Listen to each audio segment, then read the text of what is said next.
Hey, welcome back. And if you're new here, my name's Christina Kent and I'm an artist based out of San Francisco. And in this video, I'm going to do a little tutorial about color theory, specifically color saturation. And to illustrate this, I'm going to share a mistake that I used to make all the time that led to my paintings looking a lot more dull and a lot less saturated than I wanted them. I absolutely love playing around with colors in my paintings. I think color is something that can feel deceptively simple, but the more you get into it, the more fascinating and interesting it becomes. So let's dive into saturation in this video. And as a quick note, this video isn't sponsored by anyone, but if you want to support my work, you can buy my paintings on my website, you can join my Patreon, or you can like, comment, subscribe to this channel. All these things really help. So to talk about color saturation, and especially to talk about this mistake that I kept making in my own paintings, let's consider if we're trying to paint something really bright and saturated, like this red bell pepper. So how do we paint something that is as bright and as saturated as this beautiful red bell pepper? So this is what I used to do. I would look at that really bright red that I was seeing right in the center of the bell pepper, and I would try to mix that. So here I'm mixing some cadmium red, a little bit of ultramarine blue, and a little bit of cadmium yellow to get a very bright saturated red. And I mixed the other colors in this painting so that you can just focus on this highest moment of saturation that I'm seeing when I look at the bell pepper. And so I'm trying to paint it exactly as I see it, trying to just match that color as much as possible. And to my eyes, it looks like this really strong, powerful red.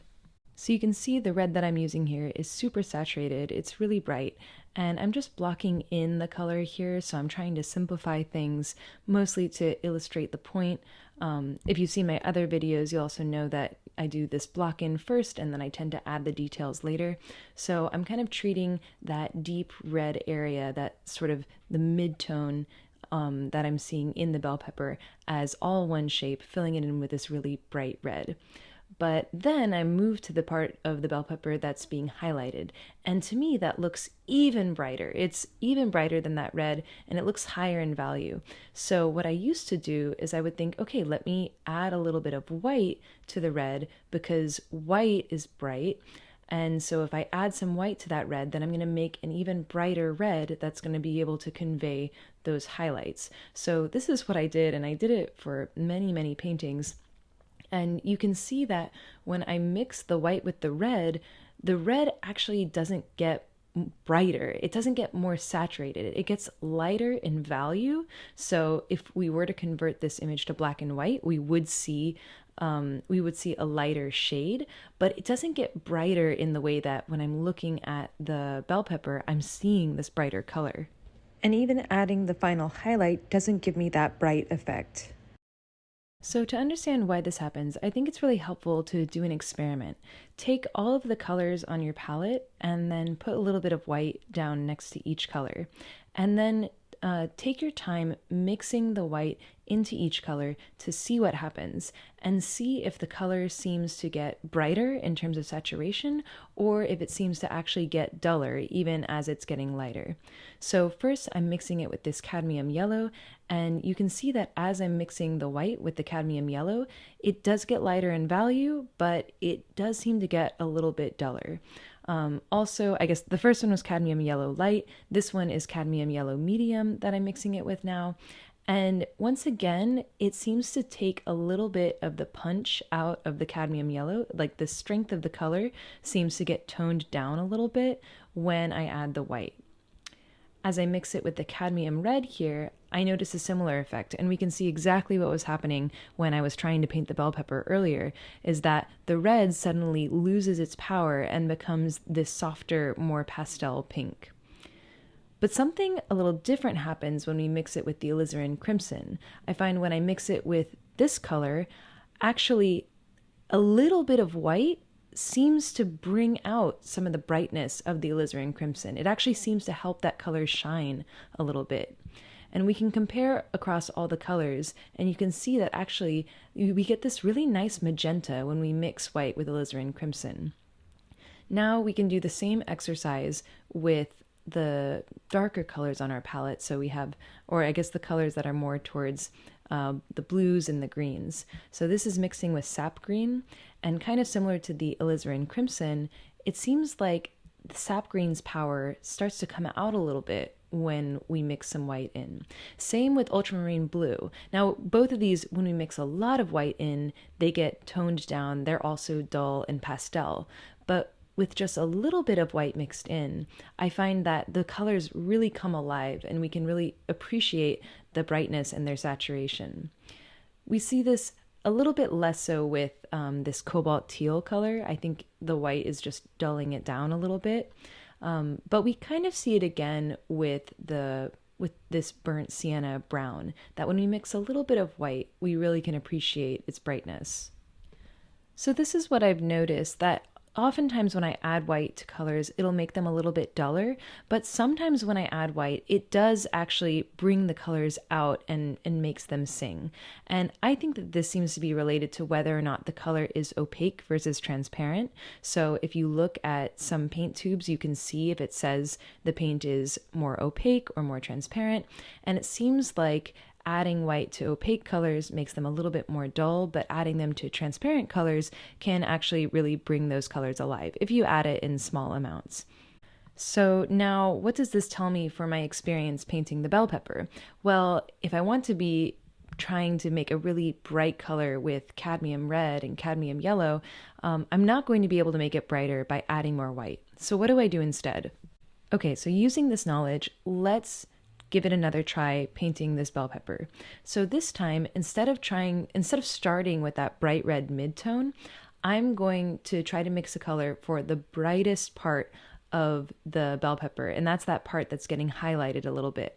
So I'm going to mix that, and I'm going to actually paint that part first and use that as kind of an anchor, as like, okay, this is the most saturated part of the bell pepper. This is the brightest red mixture that I can make. I can't make a red mixture that is any brighter because I know if I add white, it's just going to make it dull and chalky. So I really can't go any brighter. Sometimes, and you'll see like in this red mixture, I've added some cadmium yellow, but I can't add too much cadmium yellow because then it'll become really orange or even yellow. So this is about the brightest red that I can mix on my palette with the paints that I have. And so I am looking at where I'm seeing that brightest point in the bell pepper, and I'm laying in that color just to use that as an anchor. Like, okay, this is the most saturated part of the painting. Then what I'm going to do is for the slightly darker mid-tone, I'm going to mix that color on my palette as well, but I'm going to make sure that it is darker in value and less saturated than the highlight that I just put in. So I'm using the cadmium red. I'm also mixing in some ultramarine blue, and I'm using those colors to make a slightly darker red. And this will be less saturated than the red that I was using in the first time that I tried painting the bell pepper, but that's the point, because I'm going to make the red of the highlight feel more saturated by making all of the colors around them a little bit duller. And that's, I think, one of the key things here is that we need to keep in mind that colors are relative. So if you take a color that is very, very saturated, but you put another bright color next to it, that color is going to look less bright. Like if you put two very saturated colors next to each other, they're just going to compete. Versus if you put a saturated color next to a lot of less saturated colors, so colors that lean more towards brown, then the saturated color is really going to pop. And so that's kind of the effect that I'm trying to go for here. And another thing that you'll note here is that the second bell pepper that I'm painting, it's a little bit darker overall than the first bell pepper. And the reason for this is that if you're trying to paint something with this really bright red, you can see that the brightest color of red is still relatively low on the value scale. So if we turn this into black and white, it's still not a very light color. Although it's bright to my eye, it's not very light, if that makes sense. It's kind of a subtle distinction.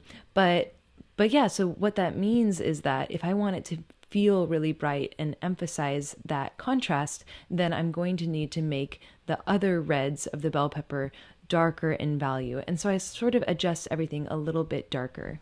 Because remember, when we're seeing something in real life, we are experiencing that light like getting reflected off an object into our eyes. And it can feel so bright when we're looking at it. Like on this YouTube video, I just have the photo. But if you were looking at the bell pepper in real life, you would see, I mean, it would just look so bright and saturated to your eyes. But then when we're looking at a photo or we're working with the paint on the canvas, we're kind of just working with colored pigment, this mud that can't reflect and emit light in the same way. At least in my experience, I can never make it quite as bright as what I'm actually seeing as like this bell pepper that I'm actually looking at. So I have to use these other techniques like using relative saturation and using duller or using kind of lowering the values of the other colors in my shadows to make that red appear as bright as it feels when I'm looking at it directly from life. And so for this demo, I also noticed that the shadows were looking a little too dark. So I brought in a little bit more red into the shadows to warm them up, to lighten them up on the value scale a little bit. And then the last thing that I need to do, just to illustrate the point, is to add in those final highlights on the second bell pepper. So now I'm going to be using white, but you'll notice it's just for the really bright highlight that I'm seeing, that kind of pinpoint of light on the bell pepper. And I'm going to be careful not to get this white into the rest of that really bright red region that I've already painted. And so I'm going to get a lot of white on my brush and I'm going to lay in just where I'm seeing those brightest bits of highlights, just to suggest that final bit of brightness. But as you can see, I'm not blending that white too much in with the space around it. I'll soften the edges of the highlight sometimes, like I'm doing here, just to suggest how it's moving across the form, but I'm not mixing the white in with the rest of that red space. And so I hope that when you compare these two paintings, you can see that the first one appears much chalkier and it just doesn't have that sense of realism. We don't get that same feeling of vibrance, versus if we look at the second bell pepper, where I'm more controlled with the saturation and I'm keeping that brightest spot to right in that the kind of top center, we get that feeling of strong light and that really powerful feeling of color. So anyway, I hope you found this video helpful. Let me know if you have any questions in the comments, and I hope that you can give this exercise a try for yourself if you are wanting to learn more about color saturation. Thank you so much for watching, and as always, a huge shout out to my supporters on Patreon. You guys are amazing. Thank you for making these videos happen. If you like my art, if you like my videos, and you want to help me make more, check out my Patreon at the link. Thanks again for watching, and I'll see you next time.